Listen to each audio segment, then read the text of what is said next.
So it looks like F Whitey is getting another season after all. As weird as it is for me to say this, I'm actually kind of happy. I guess for the same reason Andy Worski is.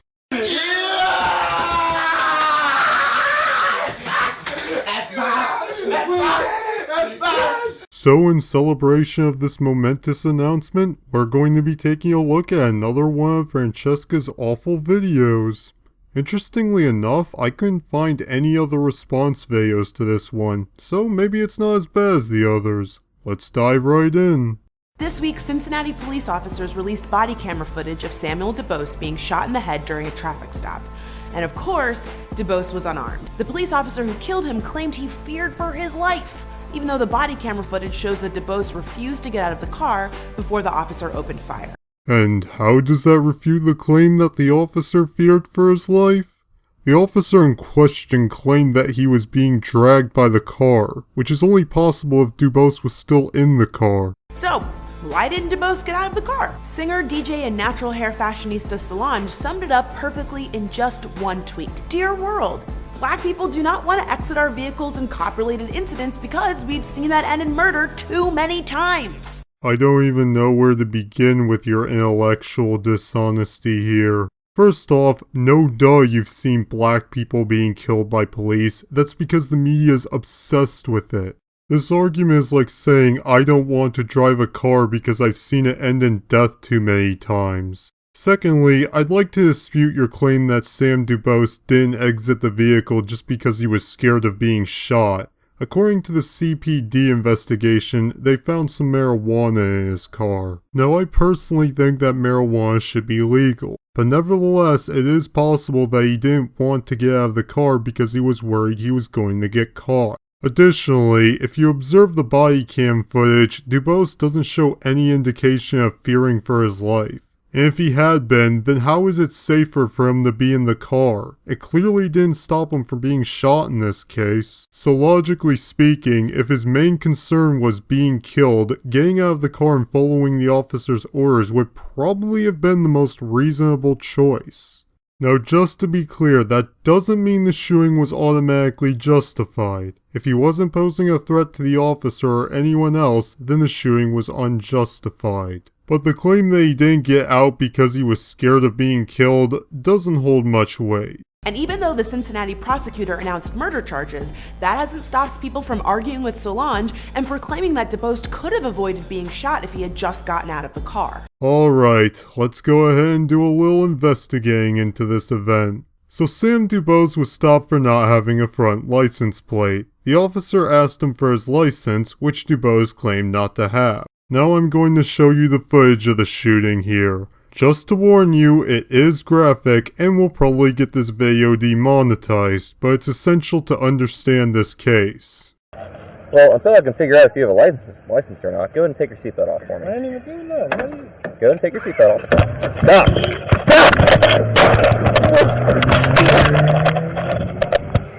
So from what can be derived from this video, Sam DuBose attempted to drive off after saying he didn't do anything, as evidenced by the sound of the ignition starting. Take your seatbelt off. We then see the officer start to panic. He clearly sounds like he's in fear for his life. The only question is, why? He claims that he was being dragged by the car and was worried he'd be sucked in, but based on what we see in the footage, I'm not seeing anything that supports that claim. He also asserts that his arms were stuck in the car, but I honestly doubt that. If you look closely at the footage, you can see his left arm grabbing onto DuBose's seatbelt, and it doesn't appear to be anywhere near the steering wheel. And his right arm was free enough for him to take out his gun and fire a shot. So I frankly can't find any scenario that would lead to him getting stuck.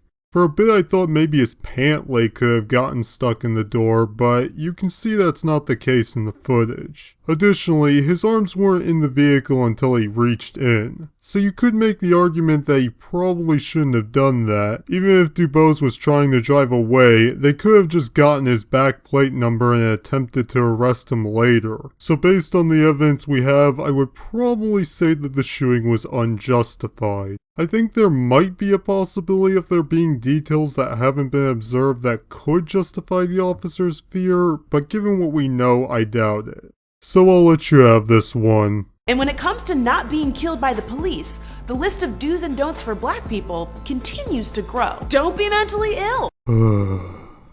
Well, let's get this started.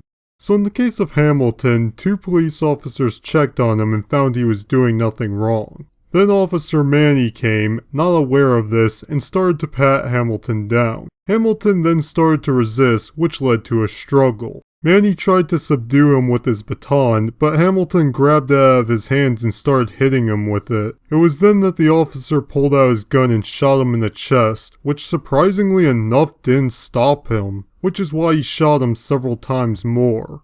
So I suppose you could argue that he should have used a taser, pepper spray, or another form of non-lethal self-defense, and it's worth knowing that the officer wasn't trained in de-escalation, which could have potentially allowed him to end the confrontation without having to resort to violence. But regardless, the claim that this would have somehow been different had he been white has little to no merit. If a white person was attacking an officer with his own baton, I wouldn't be shocked when the officer shot him.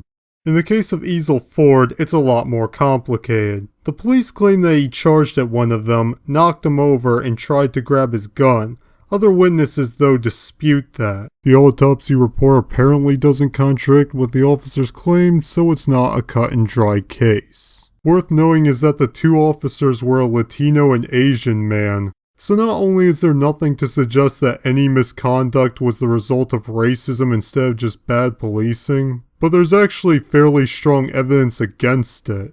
As for Tanisha Anderson, from what I can gather, the cops were called on her for disturbing the peace. She apparently resisted arrest, which led to one officer tackling her to the ground. She also had a heart disease, so similar to the Eric Garner case, there's a possibility that there was a case of police brutality, but not an intentional homicide. Additionally, the Justice Department found that the Cleveland police weren't properly trained to deal with mentally ill civilians, so Francesca's claim that this is somehow a problem exclusive to black people is again lacking. Don't fall asleep on a couch. Look, don't carry a pill bottle. Don't use the stairs. The case of Aiyana Jones is a complex one. It started when police officers set out to arrest a man suspected of murder. During the raid, one officer's weapon went off and killed Aiyana Jones while she was sleeping, the details of which are shaky. The police claim that when the officer entered the building, Aiyana's grandmother tried to slap his machine gun, which resulted in a discharge that led to the shooting. Aiyana's grandmother disputes this, asserting that she grabbed Aiyana and made no contact with the officers. I find both claims to be somewhat questionable. The officers because the grandmother's fingerprints weren't found on the weapon, and the grandmother's because if she did grab Aiyana, wouldn't she have been shot instead?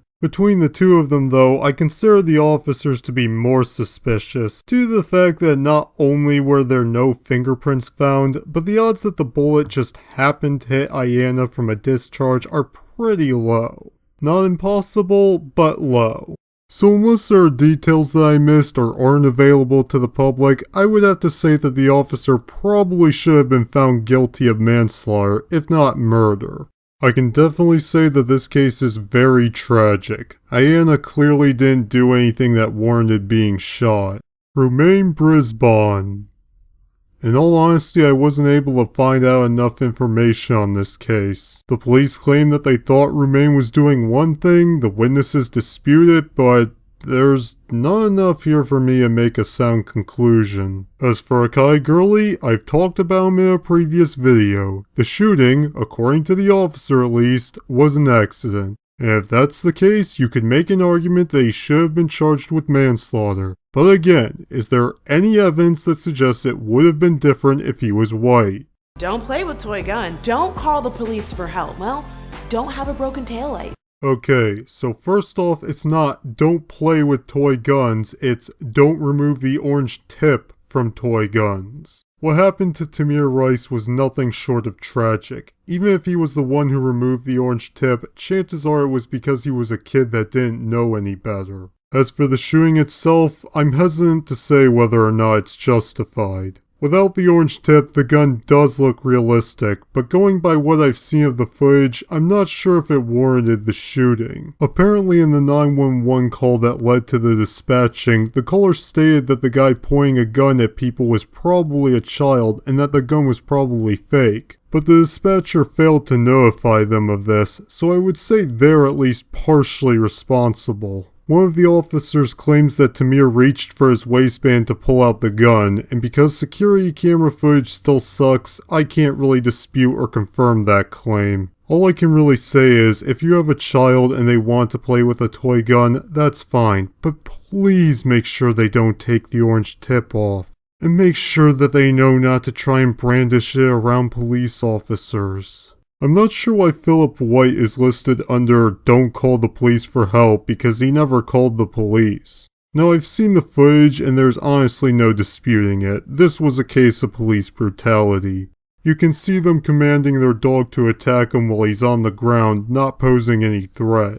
Given the fact that he died in custody, it's possible they didn't intend to kill him, but that's still no excuse. Once he's detained, there's no need for any more force. These cops were in the wrong. The officer who shot Yvette Smith claimed she was holding something that he thought was a gun. There isn't too much to go off of, but with what I have, I would say the shooting was manslaughter at best, if not outright murder. As for Walter Scott, again, I agree. Totally unjustified. Don't have an attitude. Don't get in a car accident. Don't buy an air rifle in Walmart. Sandra Bland committed suicide. It is tragic, but how are you going to chalk something someone did to themselves as the result of racism?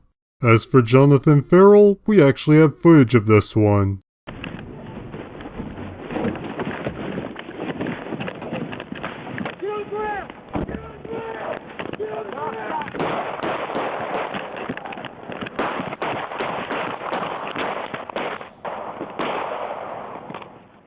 So as we can see here, Ferrell starts to charge at the officer, followed by the officer firing off what I assume to be his taser. But it misses, so that option of self-defense is out. Afterwards, we can hear the officer yelling at him to get on the ground multiple times before shooting him. These are some pretty important details you left out, Francesca. But sure, he was shot because he got into a car accident while being black. As for John Crawford, the shooting was unjustified. Now to be fair, he was swinging the air rifle around when he was shot, so it's not like he just had it on him. But the officers should have given him some more time to respond to their commands. Don't ride in a police van. Don't sell loose cigarettes. Freddie Gray is probably one of the trickier cases. He was arrested by 6 officers, half of whom were black. Additionally, the judge who handled the case was also black. So there's evidence against racism playing a factor and absolutely none to suggest it did. So with that out of the way, let's observe what actually happened.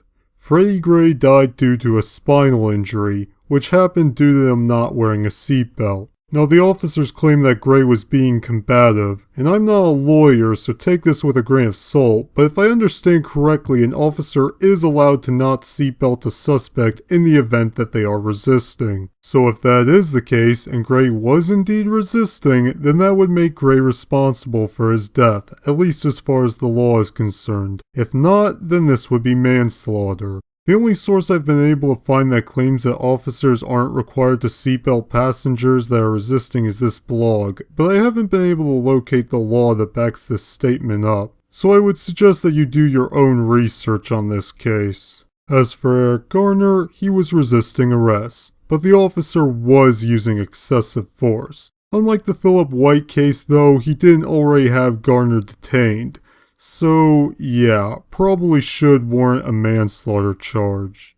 So, to Francesca's credit, a good chunk of these have some very questionable circumstances, and several are outright unjustified. So, let's go ahead and see whom she ends this list with. Don't walk in the middle of the road, man.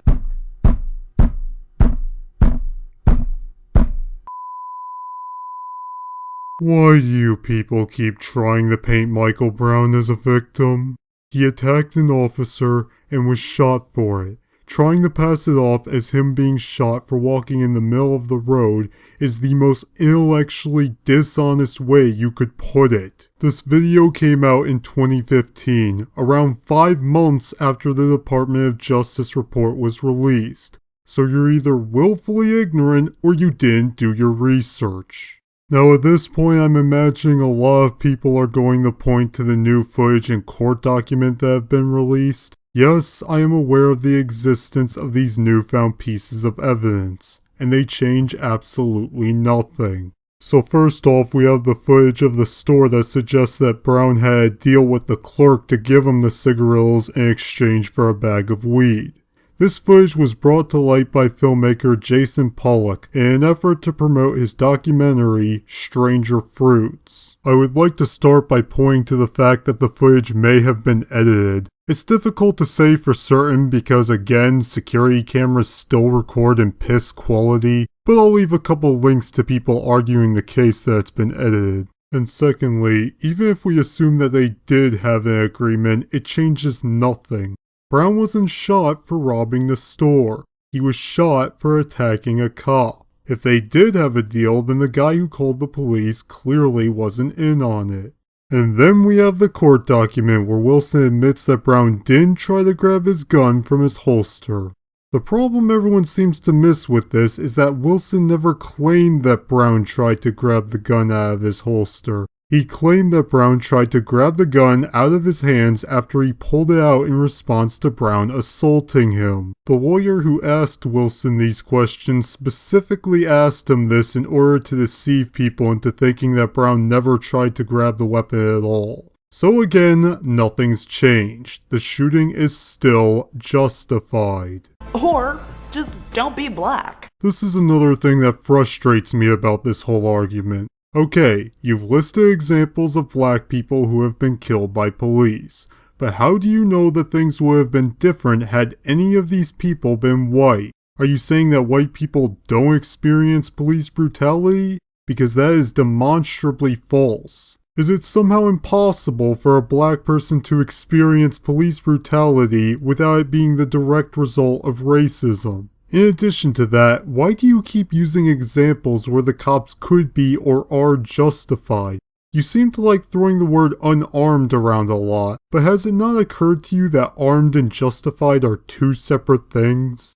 It's possible for a shooting to be justified even if you're unarmed depending on what you're doing, such is the case with Michael Brown. So in light of all of these examples, why do people continue to blame the victims? I think in at least a few of those cases, it's because they weren't actually victims. Well, for some people, acknowledging how racial bias plays a role in police brutality, it challenges the sense that America is safe and just for everyone. And for others, placing blame makes them feel safe. The thinking being, this type of injustice could never happen to me because I behave a certain way. But accepting the truth can be terrifying because what it means is that for a large portion of Americans, life and death encounters with the police can be completely random and no fault of their own. It's not a large portion of Americans, it's all Americans. Bad police do exist. It's unfortunate and we should do everything we can to curb it. But ultimately, there will always be a chance of you running into a bad police officer, regardless of your skin color. At the same time, though, there will always be a chance of you getting into a car accident. In fact, you're more likely to die by that than a police officer, regardless of your race. You keep talking about these rare circumstances and blowing them out of proportion as if they happen every 5 minutes. My main issue with this whole conversation is the way these incidents are cherry-picked and used as representation of the police as a whole. I'm all for holding police accountable for their actions, but when we have people still condemning officers like Darren Wilson over justified shootings, that's not going to solve anything.